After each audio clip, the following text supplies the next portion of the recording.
John Galliano was fashion's golden boy, the creative genius behind Dior, who transformed runway shows into theatrical spectacles and influenced a generation of designers. But in 2011, hidden camera footage captured him declaring, "I love Hitler." I love Hitler.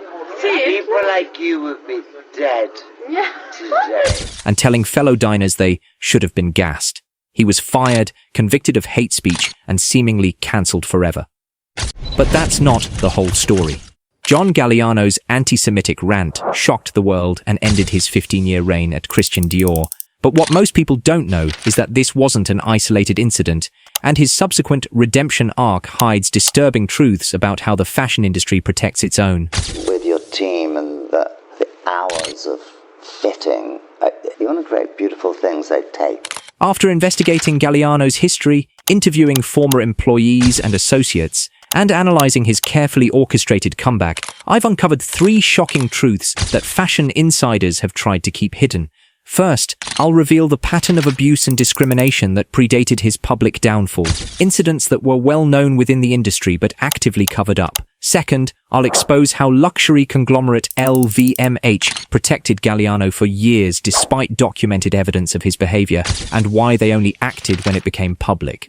And finally, I'll show you the carefully engineered redemption campaign that's allowed Galliano to return to fashion's highest echelons without genuine accountability. What makes this especially troubling is that it reveals a system where creative genius is used to excuse and enable toxic behavior, a pattern that extends far beyond one designer. By the end of this video, you'll understand why Galliano's case represents everything wrong with how fashion handles abuse of power. Talent doesn't excuse toxicity. Let's start with what the public didn't see before that infamous video surfaced. According to former Dior employees who spoke to me on condition of anonymity, Galliano's discriminatory behavior was an open secret within the company for years. The anti-Semitic comments weren't new, one former assistant told me. He would make similar remarks in the atelier when he was angry or intoxicated. Management would just usher everyone out of the room and pretend it didn't happen. Another former employee described witnessing Galliano refuse to work with models of certain ethnicities. He would mark certain models' photos with a code that the casting directors understood meant too ethnic, the source revealed.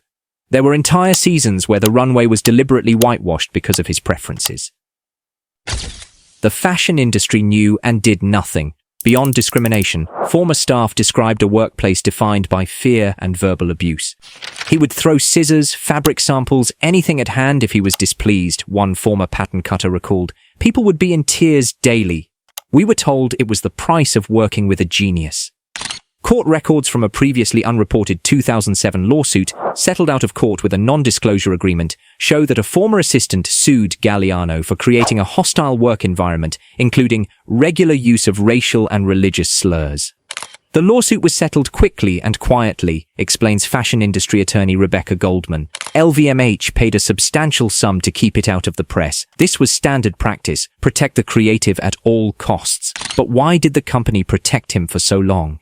Luxury conglomerate LVMH, which owned Christian Dior, had built a billion-dollar business around Galliano's creative vision.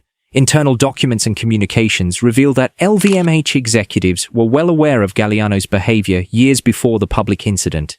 There were at least 3 formal complaints to HR about discriminatory comments between 2008 and 2010, a former LVMH executive told me. Each time, the response was to protect John and silence the complainant. The company's protection extended to managing Galliano's increasing substance abuse issues. There was a dedicated staff member whose unofficial job was to make sure John was functional for work, another source revealed. They would manage his drinking, make sure he got home safely, and clean up any messes, literal or figurative. This enabling reached its peak in the months before his public downfall. According to multiple sources, LVMH executives were warned that Galliano's behavior was becoming increasingly erratic and public. There were multiple incidents at Paris restaurants and bars in the months before the filmed rant, one former PR team member told me. The company would send people to smooth things over, sometimes paying people to keep quiet about what they'd heard. What finally forced LVMH to act wasn't the behavior itself, it was the fact that it became impossible to contain. The only reason he was fired was because the video went public, explains fashion journalist Vanessa Friedman. If it had remained a verbal accusation, history suggests the company would have continued to protect him. But perhaps the most disturbing aspect of this story is what happened next. After his firing and subsequent conviction for hate speech in France, Galliano largely disappeared from public view. What happened behind the scenes, however, was a masterclass in reputation rehabilitation, orchestrated by some of fashion's most powerful figures. Anna Wintour, editor-in-chief of Vogue and one of fashion's most influential gatekeepers, played a crucial role in Galliano's comeback. Anna essentially decreed that Galliano would be forgiven, explains former Vogue staff member James Chen. She arranged strategic interviews, connected him with the right people, and signaled to the industry that supporting his return was the correct position. By 2014, just 3 years after his downfall, Galliano was appointed creative director at Maison Margiela, owned by OTB Group, run by Renzo Rosso, a close friend of several LVMH executives. The fashion industry has an incredibly short memory when it comes to bad behavior from profitable talents, explains cultural critic Dr. Tressie McMillan Cottam. So what does Galliano's case tell us about the fashion industry as a whole? First, it reveals how creative industries use genius as a shield to protect abusive behavior.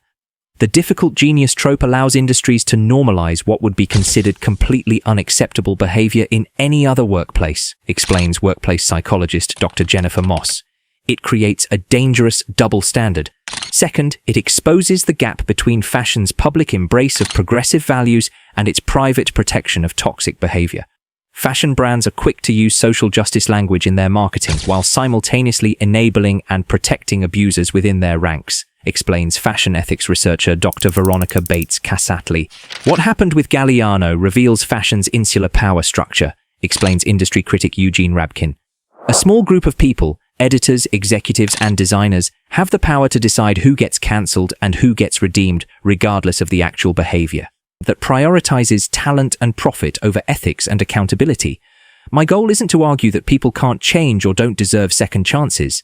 It's to expose how the fashion industry's version of redemption often involves PR campaigns rather than genuine accountability. If you found this eye-opening, you won't want to miss next week's video where I expose how sustainable fashion collections are often produced in the exact same factories as regular lines, just with a higher price tag. Hit subscribe and turn on notifications so you don't miss it. The fashion industry is counting on your ignorance, but together we can change that. Remember, in an industry built on image, we need to look beyond the carefully crafted narratives to see the truth.